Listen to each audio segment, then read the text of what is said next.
حضرت ابو ہریرہ رضی اللہ تعالیٰ عنہ نے پوچھا کہ بتاؤ وہ کون سی گھڑی ہے؟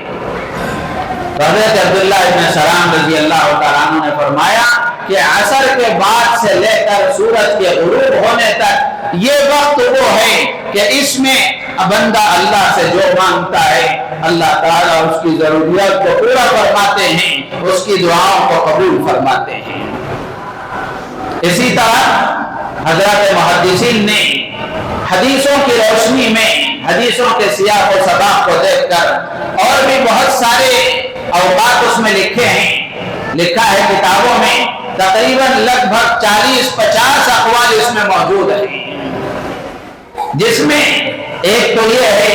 تو یہ ہے کہ عصر کے بعد سے لے کر مغرب تک کا وقت یہ وہ ساعت اجابہ قبولیت کی گھڑی ہے۔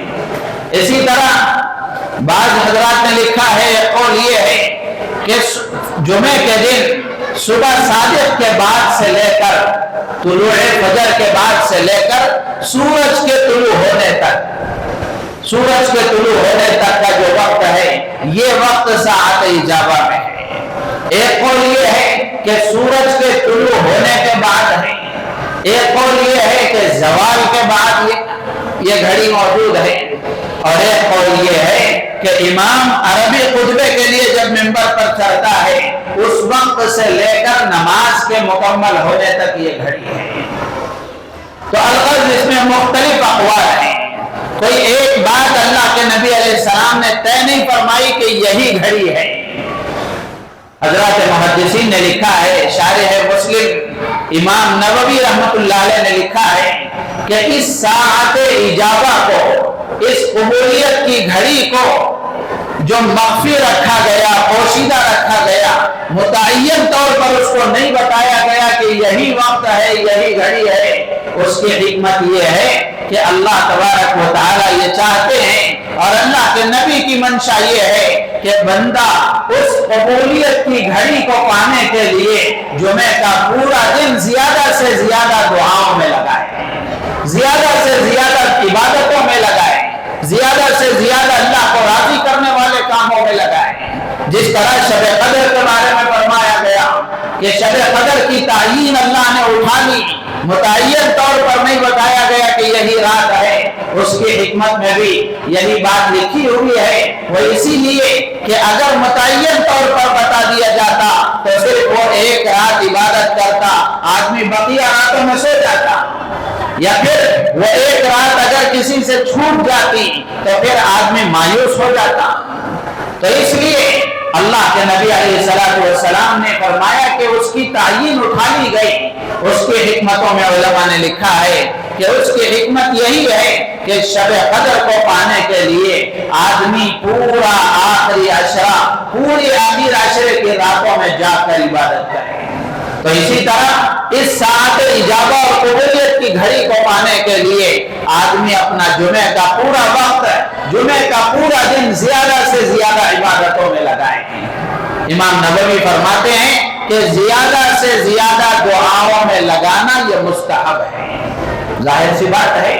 ہماری دعا اللہ کے ہاں قبول ہو جائے یہ بہت بڑی سعادت کی بات ہے، بہت بڑی سعادت اور خوش نصیبی کی بات ہے۔ تو آدمی اس کے لیے 2, 4, 5, 8 گھنٹے دعاؤں میں لگائے، جتنا آدمی کے پاس وقت ہو دعاؤں میں لگائے تو یہ اس کے لیے سعادت اور خوش نصیبی کی بات ہے۔ تو اس لیے اللہ کے نبی نے فرمایا کہ جمعے کا دن وہ ہے جس میں اللہ نے ایک گھڑی ایسی رکھی ہے کہ اس میں اللہ کی طرف سے جو عبادت کی جاتی ہے وہ عبادت اللہ کو، جو دعا مانگی جاتی ہے اللہ تعالیٰ اس کی دعاؤں کو قبول فرماتے ہیں۔ اسی طرح جمعے کے بارے میں اللہ کے نبی علیہ السلام نے فرمایا کہ جمعے کے دن کی فجر کی نماز کی فضیلت بیان کرتے ہوئے اللہ کے نبی نے فرمایا ان افضل الصلاۃ عند اللہ صلاۃ الصبح۔ اللہ کے نبی علیہ السلام فرماتے ہیں کہ ان افضل الصلوات، کہ نمازوں میں سب سے افضل نماز اللہ کے یہاں وہ جمعے کے دن کی فجر کی نماز ہے، جمعے کے دن کی فجر کی نماز ہے۔ امام مناوی رحمۃ اللہ علیہ مشہور محدث ہیں، انہوں نے اس کی تشریح کرتے ہوئے لکھا ہے کہ جس طرح جمعہ کا دن پورے ہفتے کے دنوں کا سردار ہے، اسی طرح پانچوں نمازوں میں فجر کی نماز تمام نمازوں کی سردار ہے، فجر کی نماز تمام نمازوں کی سردار ہے۔ تو آدمی کو فجر کی نماز کا اہتمام کرنا چاہیے، اور چونکہ جمعے کی برکتیں اور جمعے کی فضیلتیں جو اللہ کے نبی نے بیان فرمائی ہیں، وہ جیسے ہی جمعے کا وقت شروع ہوتا ہے، جیسے ہی جمعے کا دن صبح صادق کے بعد سے شروع ہوتا ہے، اسی وقت سے اس کی برکتیں شروع ہو جاتی ہیں۔ تو اس لیے جمعے کی رات بھی، جمعے کا دن بھی، جمعے کے دن کی نمازیں بھی، جمعے کے دن کی دعائیں بھی، جمعے کے دن کی عبادتیں بھی، یہ سب اللہ کے یہاں فضیلت رکھتی ہیں، اور سارے کے سارے یہ اوقات برکتوں کے حاصل کرنے کے ہیں۔ تو جمعے کے دن کی برکتیں، یہ صبح کا جو ابتدائی وقت ہے، فجر سے پہلے کا جو وقت ہے، اسی وقت سے یہ برکتیں شروع ہو جاتی ہیں۔ تو اس لیے جمعے کے دن کی فجر کی نماز کی بھی خصوصیت سے برکت فضیلت اللہ کے نبی علیہ السلام نے بیان فرمائی۔ تو اس لیے میرے عزیز و دوست بزرگوں، ان حدیثوں کو عرض کرنے کا مقصد یہ ہے کہ جمعے کے دن کی اہمیت ہم جانیں، جمعے کے دن کی فضیلت کو ہم پہچانیں، اور اس کی اہمیت کو ہم اپنے اندر پیدا کر کے اس دن کو صحیح طریقے سے گزارنے کی کوشش کریں۔ اور اللہ کے نبی علیہ السلام نے جو فرمایا، اور قرآن میں اللہ تبارک و تعالیٰ نے جو جمعے کے سلسلے میں فرمایا کہ جب جمعے کے دن نماز کے لیے اذان دی جائے تو اللہ کے ذکر کی طرف دوڑ پڑو، اور اپنے کاروبار خرید و فروخت کو بند کر دو۔ ہمارے استاد محترم حضرت حکیم الملت امیر شریعت مفتی اشرف علی صاحب رحمۃ اللہ علیہ فرمایا کرتے تھے کہ مسلمانوں کا مزاج یہ ہونا چاہیے جمعے کے دن کہ وہ جمعے کی نماز سے پہلے اپنے کاروبار کو بند رکھیں۔ جمعے کا دن بڑا مبارک دن ہے، صبح سے ہی عبادتوں میں، دعاؤں میں، وظائف میں، درود پاک کی کثرت میں، اس میں ہم اپنا وقت گزاریں، اور جلد سے جلد جمعے کے دن مسجد کو آنے کی فکر کریں، جمعے کے دن کے اعمال میں اپنے آپ کو لگائیں، اور جب جمعے کی نماز سے فارغ ہو جائیں، جمعے کی نماز ادا ہو جائے، پھر اس کے بعد اپنے کاروبار کو جائیں، پھر اس کے بعد اپنے کاروبار کی مشغولیتوں میں لگ جائیں۔ مسلمانوں کا مزاج یہ ہونا چاہیے۔ لیکن میرے عزیز و دوست بزرگوں، ہم جو مسلمانوں کا رویہ دیکھ رہے ہیں وہ یہ کہ مسلمان عام دنوں میں مسلمانوں کا ایک بڑا طبقہ وہ ہے جو نماز سے غافل ہے، نماز سے دور ہے، اور جمعے کے دن کا حال بھی مسلمانوں کا ایسا ہو گیا ہے کہ جمعے کے دن بھی وہ ایسے وقت میں آتے ہیں نہ ان کو کوئی اللہ رسول کی بات سننے کا موقع ملتا ہے، بلکہ وہ خطبے کے وقت میں آتے ہیں، بیان کے آخر میں آتے ہیں، یا پھر خطبے کے عربی خطبے کے ختم پر آتے ہیں، نماز کے شروع ہونے کے وقت میں آتے ہیں، جیسے ہی نماز مکمل ہوتی ہے فوراً نکل جاتے ہیں۔ یہ مزاج مسلمان کا نہیں ہے۔ مسلمان کا مزاج یہ بنایا گیا کہ مسلمان دین کی بات کے سننے کے لیے دوڑے اور رغبت کے ساتھ آئے۔ اللہ کے نبی علیہ السلام کے زمانے میں عربی خطبہ ہوتا تھا، جیسے بیان کے بعد عربی خطبہ ہوتا ہے۔ اب آج ہمارے ملک میں اور دنیا کے ممالک میں وہاں کی اپنی مادری زبانوں میں بھی جمعے کے بیانات ہوتے ہیں، اور یہ جمعے کے بیانات بڑی اہمیت کے حامل ہیں۔ یہ وقت گزاری کے لیے نہیں ہے، اس میں آدمی اگر شروع سے لے کر آخر تک اپنے آپ کو شریک کرنے کا اہتمام کرے گا، اللہ کی ذات عالی سے امید ہے کہ اس کے عقائد صحیح ہوں گے، اعمال کا شوق اس کے اندر پیدا ہوگا، معاملات کو صحیح کرنے کا شوق اس کے اندر آئے گا، اس کی معاشرتی زندگی صحیح ہوگی، اللہ کا ڈر خوف پیدا ہوگا، صحیح علم اس کو حاصل ہوگا کہ کیا کرنا ہے اور کیا نہیں کرنا ہے۔ لیکن مسلمانوں کا ایک بڑا طبقہ وہ ہے جو دین کی بات گویا سننا ہی نہیں چاہتا، اور یہ سننا پہلا درجہ ہے۔ آدمی سنے گا نہیں گا تو کرے گا کیا؟ سنے گا نہیں تو عمل کیا کرے گا؟ تو اس لیے میرے عزیز و دوست بزرگوں، جتنے احباب اس وقت یہاں موجود ہیں، فرداً بڑے ادب کے ساتھ میں سب سے عرض کروں گا کہ اس بات کی کوشش کریں کہ بیان کے شروع ہونے سے پہلے مسجد میں حاضر ہو جائیں۔ مسجد میں حاضر ہو جائیں اور اپنے جو باشعور بچے 13-14 سال کے بعد سے اور جو بالغ بچے ہیں 15-20 سال کے اور جو دوسرے نوجوان ہیں اپنے بچوں کو ساتھ لے کر آئیں۔ آج ہمارا نوجوان دینداروں سے، دین کی محفلوں سے، دین کی باتوں سے کوسوں دور ہوتا چلا گیا۔ دیندار اس کو اچھے نہیں لگتے، دین کی باتیں اسے اچھی نہیں لگتی، دین کی محفلوں میں بیٹھنے کے لیے وہ تیار نہیں ہے، جس کی وجہ سے ہمارا نوجوان معاشرہ اتنا برائیوں میں ملوث ہوتا جا رہا ہے اور اللہ کے دشمنوں کے نرغے میں اس طرح پھنستا جا رہا ہے کہ اس وقت میں ان کو اس نرغے سے نکالنا مشکل نظر آ رہا ہے۔